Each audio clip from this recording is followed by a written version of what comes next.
જય માતાજી। આપ સર્વોને હેતપૂર્વક જય માતાજી। જય શ્રી કૃષ્ણ। જય શ્રી સ્વામિનારાયણ। માતા દુર્ગાજીની નવમી શક્તિનું નામ સિદ્ધિદાત્રી છે। આ બધા પ્રકારની સિદ્ધિઓને આપનારી છે। નવરાત્રિ પૂજનના નવમા દિવસે આ દેવીની ઉપાસના કરવામાં આવે છે।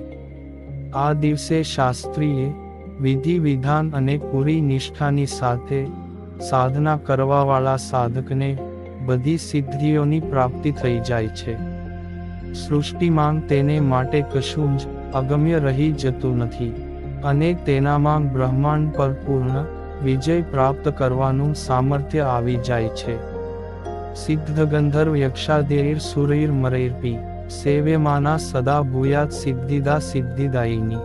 માર્કંડેય પુરાણના મુજબ અળિમા, મહિમા, ગરિમા, લધિમા, પ્રાપ્તિ, પ્રાકામ્ય, ઈશિત્વ અને વશિત્વ આ 8 સિદ્ધિઓ હોય છે।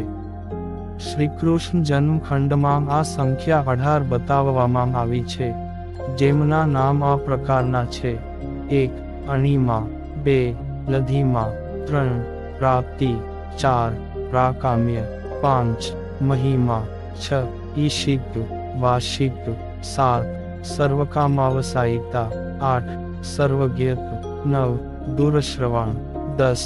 પરકાય પ્રવેશન, 11. વાક્સિદ્ધિ, 12. કલ્પવૃક્ષત્વ, 13. સૃષ્ટિ, 14. સંહારકરણ સામર્થ્ય, 15. અમૃત, 16. સર્વન્યાયકત્વ, 17.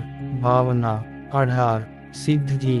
માંગ સિદ્ધિદાત્રી ભક્તો અને સાધકોને આ બધી સિદ્ધિઓ આપવામાં સમર્થ છે। દેવી પુરાણના અનુસાર ભગવાન શિવે દેવીની કૃપાથી જ આ સિદ્ધિઓને મેળવી હતી। એમના આશીર્વાદથી જ ભગવાન શિવનું અડધું શરીર દેવીનું બન્યું હતું। આ જ કારણે તેઓ સમગ્ર લોકમાં અર્ધનારેશ્વર ના નામે પ્રસિદ્ધ થયા હતા। માતા સિદ્ધિદાત્રી 4 હાથવાળી છે। તેમનું વાહન સિંહ છે। તે કમળના ફૂલ પર બિરાજમાન છે। તેમના ડાબા બાજુના નીચેના હાથમાં કમળનું ફૂલ છે। નવ દુર્ગાઓ માંગ માતા સિદ્ધિદાત્રી અંતિમ છે।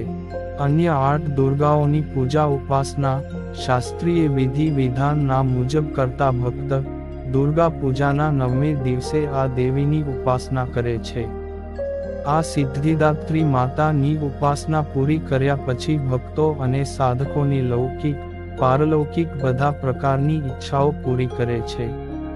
સિદ્ધિદાત્રી માંગના કૃપાપાત્ર ભક્તોની અંદર કોઈ એવી કામના શેષ બચતી જ નથી જેને તેઓ પૂરી કરવા માગતા હોય।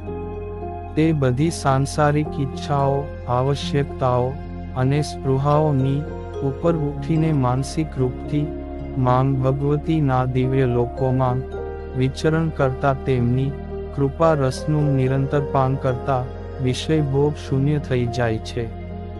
માંગના ચરણોનું આ સાનિધ્ય મેળવવા આપણે સદા નિયમનિષ્ઠ રહીને તેમની ઉપાસના કરવી જોઈએ। માંગ ભગવતીનું સ્મરણ, ધ્યાન, પૂજન એમને આ સંસારની અસારતાનો બોધ કરાવતા વાસ્તવિક પરમ શાંતિદાયક અમૃતપદની તરફ લઈ જવાવાળી છે। 9મું નોરતું નવરાત્રિના 9મા દિવસે તલનો ભોગ લગાવીને દાન આપો। તેનાથી મૃત્યુ ડરથી રાહત મળશે, સાથે જ દુર્ઘટનાથી બચાવ પણ થશે। જય માતાજી।